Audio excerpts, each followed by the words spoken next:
Bom dia, povo de Deus, ou boa noite. A minha voz está um pouquinho melhor hoje, graças a Deus. E com vocês, minha gente? Tá tudo bem, meu povo? Esse óculos meu aqui, gente, ele já caiu tantas vezes no chão que ele tá todo estragado, gente. Mas foi o único que eu achei aqui assim, que dá pra ver de perto, né? Então bora lá, bora começar os trabalhos, né?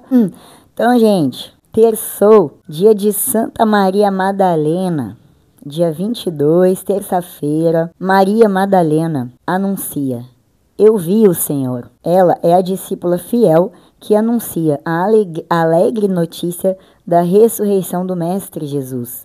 Que ela interceda por nós para que celebremos com alegria esses sagrados mistérios da nossa fé. Minha gente, já pega sua Bíblia lá em 2 Coríntios, capítulo 5, no versículo 14, do 14 ao 17. Depois, também você vai ler o Evangelho de João, capítulo 20, versículo 1 ao 2, depois do 11 ao 18, tá bom, minha gente? Então já fica preparado pra gente começar. Então vamos para a leitura. Antes vamos para a nossa oração.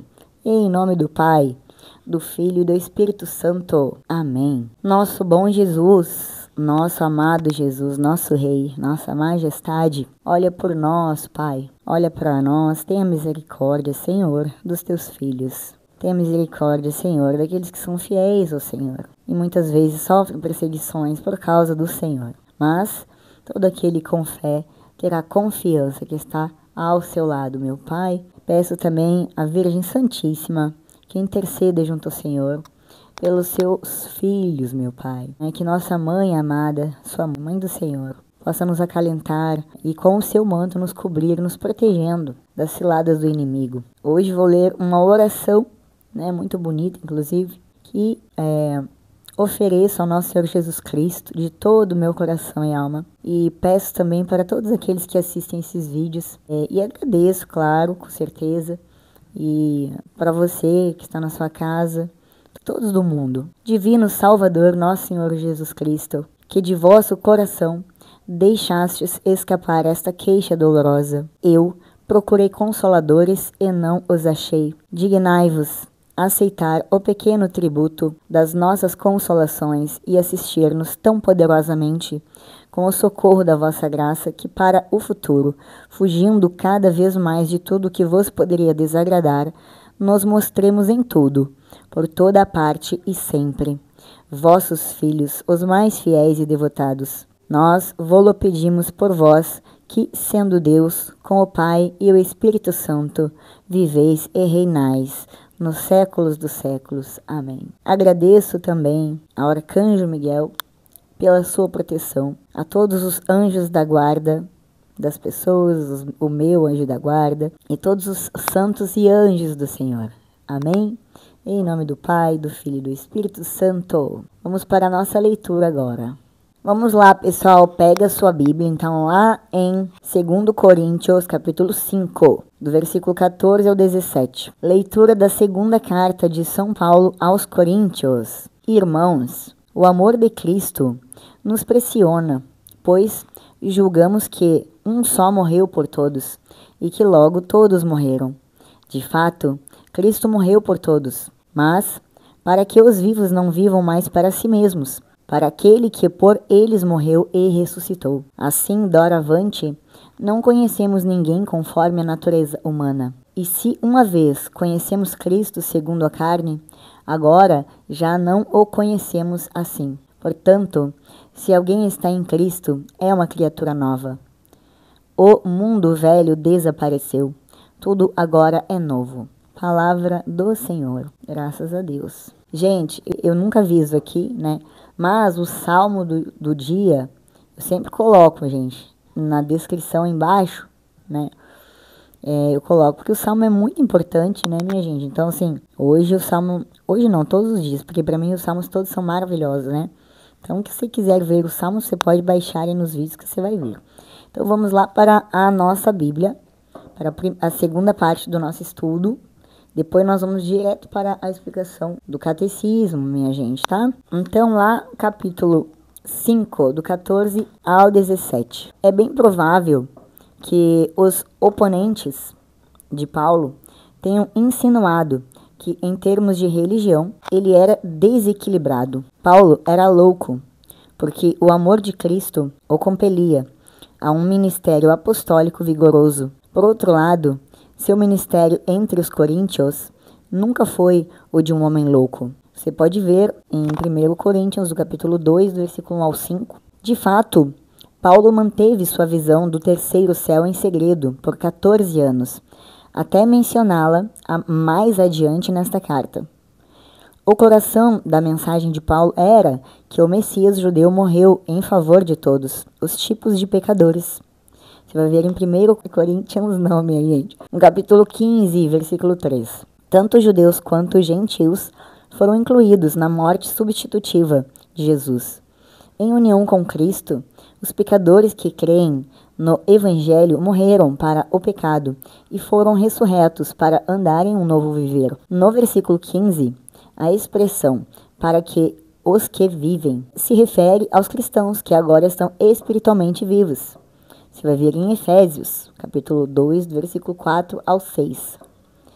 O ministério de morte e ressurreição de Cristo se tornou padrão para o ministério de morte e vida nova do cristão. Pessoalmente, Paulo também era exemplo nisso. Então, minha gente, quando te chamarem de louco, que você é mal educado, né, porque você ama Jesus Cristo, né, e você não tem vergonha de mostrar os seus sentimentos, você não dê atenção. Paulo era assim também, minha gente, né? Você só se importe com o nosso Senhor Jesus Cristo sempre, senão você vai desistir no meio do caminho. Depois, minha gente, lá no versículo 16, a expressão segundo a carne é uma boa tradução do texto grego. Em uma situação sempre há duas perspectivas conflitantes, a natural e a divina. Uma visão natural de Cristo levou à sua crucificação e à perseguição de Paulo aos seguidores de Jesus. Depois que a luz da revelação divina raiou sobre o apóstolo no caminho de Damasco, ele já não o considerou mais. Você vai ver em Atos capítulo 9. Do versículo 17 ao 18, as palavras em Cristo indicam estar em união com ele.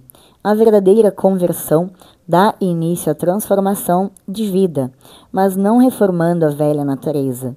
O Espírito que habita em nós cria vida divina nos cristãos. Você vai ver em Romanos, capítulo 8, versículo do 8 ao 10. Permitindo uma vida de coisas novas. Outras passagens do Novo Testamento comunicam esta verdade, utilizando expressões como nascer de novo e regeneração. Aqueles que eram inimigos de Deus não são agora amigos do Senhor pelo fato de estarem em reconciliação com Ele. A ira de Deus contra o pecado foi satisfeita na morte de seu Filho. Então aqui, gente, lembrando que quando Jesus Cristo foi crucificado, ele reconciliou a humanidade com Deus. Já falamos aqui, já estudamos também sobre este tema. A ira de Deus contra o pecado foi satisfeita com a morte de Jesus. Os pecadores que costumavam colocar seus próprios interesses acima da glória de Deus foram levados a considerar o Senhor seu maior tesouro. O ministério da reconciliação, ser um agente destas boas novas, era a responsabilidade especial de Paulo. Mas esta tarefa também pertence a todos que receberam este ministério. Tá, minha gente? Depois aqui fala em reconciliar. A pronúncia grega, katalasso, reconciliar. O verbo grego, katalasso, significa basicamente mudar ou trocar.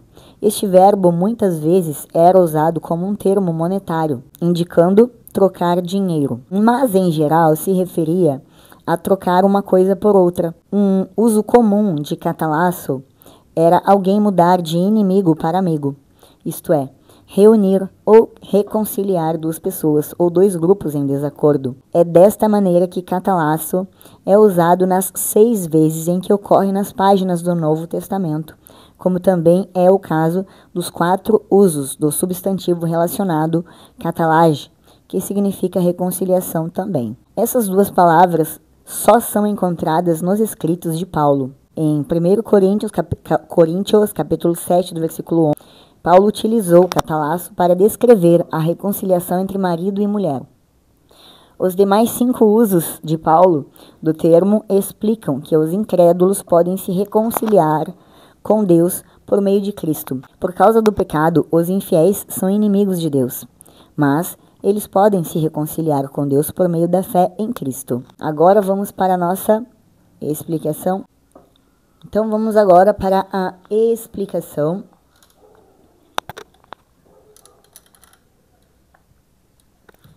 segundo o catecismo, minha gente. Lá, vamos para esses temas aqui para a gente não esquecer nunca mais. Nova criatura. A expressão nova criatura, kainé, kitissis, em grego, não se refere a uma melhoria incremental, mas a uma criação totalmente nova. É como se a velha pessoa fosse desfeita e uma nova fosse formada, com uma nova natureza, novos desejos e novas prioridades. Passou o que era velho. As coisas velhas representam a vida antiga, marcada pelo pecado, egoísmo e separação de Deus. Essa vida é deixada para trás com todos os seus padrões e hábitos. Tudo se fez novo. A transformação não é apenas superficial. Ela afeta todos os aspectos da vida do crente, desde seus pensamentos e sentimentos até suas ações e relacionamentos. Então, minha gente, a explicação é esta. Agora vamos para a segunda, para o Evangelho. E vamos depois ver o que tem a ver uma leitura com a outra. Vamos para o Evangelho agora, minha gente. Proclamação do Evangelho de Jesus Cristo, segundo João. Você já pegou a sua Bíblia? Lá no capítulo 20? Se não pegou, pega lá. Bora lá, minha gente. Cristo é a palavra eterna do Pai para a nossa humanidade. Ele nos liberta e nos faz autênticos na caridade. Depois, responde-nos, ó Maria, no teu caminho o que havia?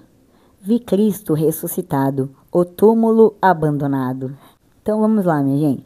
No primeiro dia da semana, Maria Madalena foi ao túmulo de Jesus, bem de madrugada, quando ainda estava escuro, e viu que a pedra tinha sido retirada do túmulo. Então ela saiu correndo e foi encontrar Simão Pedro e o outro discípulo, aquele que Jesus amava, e lhes disse: tiraram o Senhor do túmulo, e não sabemos onde colocaram. Maria estava do lado de fora do túmulo chorando. Enquanto chorava, inclinou-se e olhou para dentro do túmulo. Viu então 2 anjos vestidos de branco, sentados onde tinha sido posto o corpo de Jesus, uma à cabeceira e outro aos pés. Os anjos perguntaram: mulher, por que choras? Ela respondeu: levaram o meu Senhor e não sei onde colocaram. Tendo dito isto, Maria voltou-se para trás e viu Jesus de pé, mas não sabia que era. Jesus perguntou-lhe: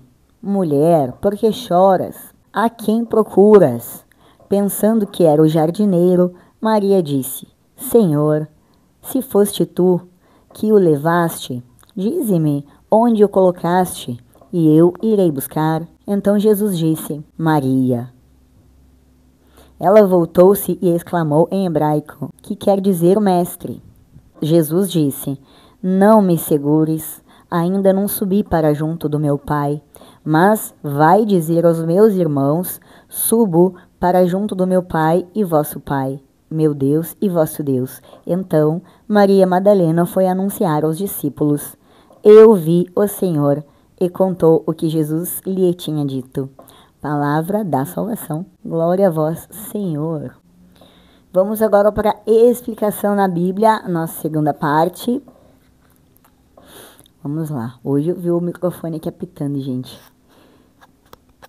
Já troquei. Então vamos lá, minha gente. Lá no capítulo 20, no versículo 1, primeiro. O primeiro dia da semana era um domingo.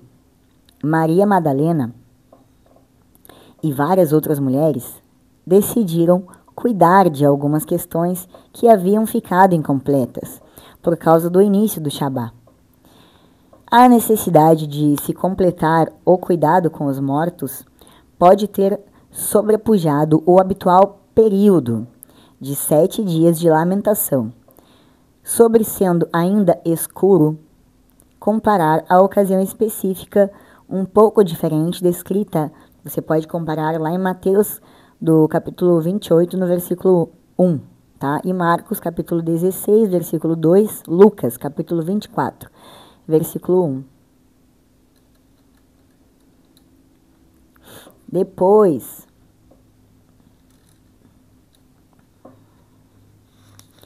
vamos para o versículo 2. Até este momento, Maria não tinha pensado na ressurreição de Jesus. A acusação judaica de que os seus discípulos furtaram o seu corpo revela que o saque de sepulcros não era incomum. O plural "não sabemos" sugere a presença de outras mulheres, além de Maria. Sobre o outro discípulo, ver nota 18 do capítulo 15 e 16. O outro discípulo era João, minha gente. Tá? 18, mas eu vou ver igual. 18, 15, 16. Então lá no 15 e 16, era provavelmente aquele a quem Jesus amava, que a gente já sabe que era João. Então, continuemos.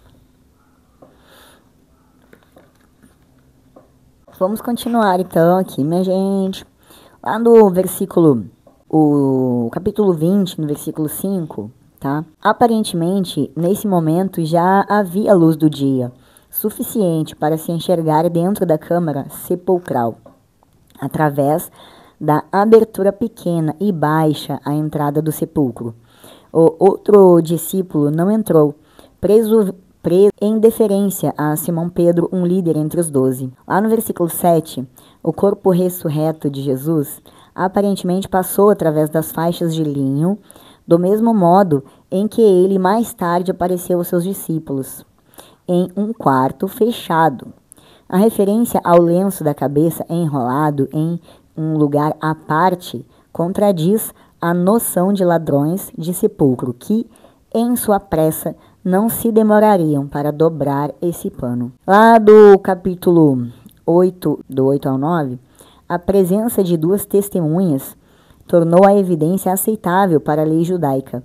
O outro discípulo creu com base naquilo que viu, e não com base em um entendimento da Escritura de que ele deveria ressuscitar dos mortos. Isso é importante saber, tá, minha gente? Essa ausência de expectativa de uma ressurreição revela que os discípulos não fabricaram a narrativa da ressurreição para encaixar as suas expectativas pré-concebidas. Pelo contrário, a ressurreição os surpreendeu e não se encaixou com aquilo que entendiam da Escritura. Só mais tarde, ajudados pela instrução do Espírito, é que eles compreenderam que a ressurreição de Jesus fora predita no Antigo Testamento. Então, vamos continuar lá no versículo 10. Quando os discípulos foram embora novamente para a sua própria casa, o discípulo a quem Jesus amava muito provavelmente relatou à mãe do Senhor, a quem ele recebera em sua família, que Cristo havia ressuscitado. No versículo 11, Maria ficou chorando, não porque Jesus tinha morrido, mas porque o seu corpo não havia desaparecido. Porque o seu corpo havia desaparecido, perdão. No versículo 12. Ela viu 2 anjos de branco. Os anjos frequentemente aparecem em pares, e são descritos muitas vezes em vestes brancas. Os anjos estavam assentados, uma cabeceira e o outro aos pés da prateleira do sepulcro. No versículo 15, Maria confundiu Jesus com o jardineiro, o que sugere que ele era indistinguível de uma pessoa comum. Os jardineiros geralmente cuidam de seus afazeres na terra ainda pela manhã bem cedo. No versículo 17, meu pai e vosso pai mantém uma distinção entre o modo como Jesus e os discípulos se relacionam com Deus. Mesmo assim, Cristo chamou os fiéis de seus irmãos. No versículo 19, 21 e 26, a saudação judaica comum, paz seja convosco, shalom, ou Shalom Aleichem, é usada ainda hoje. Paz é o dom de Jesus aos seus seguidores, em virtude de sua morte sacrificial sobre a cruz. Sobre o medo que os discípulos tinham dos judeus, ver nota 7, no capítulo 7, versículo 13. Eles tinham medo, minha gente, porque eles tinham medo de ser presos, né? Mas vamos olhar aqui. Tá mandando olhar, vamos olhar. Lá no 7:13. Então vamos ver. A expressão por medo, né, se refere às autoridades de Jerusalém, representadas pelo Sinédrio. Eles tinham medo era de serem presos, serem torturados e mortos, tá, minha gente? Continuando, vamos lá, vamos continuar. Aqui, gente, fechamos a explicação. Deixa eu mostrar pra vocês, mudando de assunto. Vou mostrar pra vocês uma coisa aqui. Gente, olha a minha xícara chique. Comprei 2 xícaras dessa, gente. Certamente, não sei se vou quebrar ou não, mas, né, sempre quebra a xícara. Então, eu comprei porque eu acho tão bonitinha essa xícara, minha gente. Olha só que bonitinha. Mas, vamos lá, minha gente, para o que importa, né? Mas tem que ter um pouquinho de alegria, mudar um pouquinho de assunto, né, minha gente? Não? Ninguém quer saber de Jesus, não, minha gente. Se a gente não, se a gente não for alegre, se a gente não for acessível, né, minha gente? Contando um pouquinho da gente. Então, ó, o que a gente aprendeu aqui, o que a gente vai gravar agora, tá? Sobre o catecismo, tá? Sobre o vazio do túmulo, né? O túmulo vazio é um sinal, né, da vitória de Jesus sobre a morte, um ponto central da fé cristã. A busca de Maria Madalena representa a busca de todo cristão por Jesus, muitas vezes em meio à dor e ao sofrimento. Sua busca a leva a reconhecer Jesus ressuscitado. O encontro com Jesus ressuscitado transforma o desespero de Maria em alegria. Ela o reconhece ao ouvir sua voz e ao ser chamada pelo nome. A missão de anunciar. Maria recebe a missão de anunciar a ressurreição de Jesus aos discípulos, mostrando que a fé em Jesus ressuscitado deve ser partilhada com outros. Chamada pessoal. A experiência de Maria Madalena ressoa na experiência de cada cristão, que também é chamado a reconhecer Jesus em sua vida e anunciar a sua ressurreição. É evangelizar, minha gente, é continuar transmitindo a palavra do nosso Senhor Jesus Cristo. Então, minha gente, aqui é uma narrativa da descoberta da ressurreição de Jesus e do chamado à fé, do testemunho, né? Agora vamos partir para a palavra dos ouvidos ao coração, para você refletir sobre esses temas que lemos hoje, tá? A liturgia que celebramos hoje nos convida a encontrar o amor verdadeiro, que é Jesus. No relato da ressurreição pelo evangelista São João, encontramos Maria Madalena como a primeira testemunha de que o Mestre estava vivo. Não sabemos o porquê Jesus se manifestou a ela primeiramente. Talvez seja para valorizar o papel da mulher em todo o plano de salvação do Senhor. O que vale nossa atenção aqui é que ela fez sua experiência e anunciou: eu vi o Senhor. Ela não se importou se iriam acreditar nela ou não. Maria Madalena simplesmente anunciou a ressurreição de seu mestre. Ela tinha certeza, viu e anunciou. Precisamos dessa convicção em nossas vidas porque permitimos que diversas situações nos coloquem em dúvida diante de Deus. Isso aqui é muito verdade, minha gente, tá? Já falamos aqui também. A sua fé é sua, né? O seu relacionamento com o nosso Senhor Jesus Cristo é seu. A sua intimidade com Jesus também é sua. Não deixe ninguém atrapalhar e ninguém tirar isso de você. A verdade é que o Senhor ressuscitou para nos dar a certeza vibrante de que seu amor por nós, então, não temos o que temer. Acreditar é necessário para viver, com o coração mergulhado no amor que Deus nos oferece. Essa é a palavra de hoje, minha gente. Espero que tenha sido de boa valia em cada coração, né? E muito obrigada, pessoa que assiste os vídeos, né? Tudo pela honra e glória de nosso Senhor Jesus Cristo, que vive e reina nas alturas, e o seu Pai, nosso Deus Pai Todo-Poderoso, que seja glorificado. Glória e graças, glória e honra, toda a glória seja de nosso Senhor Jesus, nosso Pai Celestial. Amém? Shalom.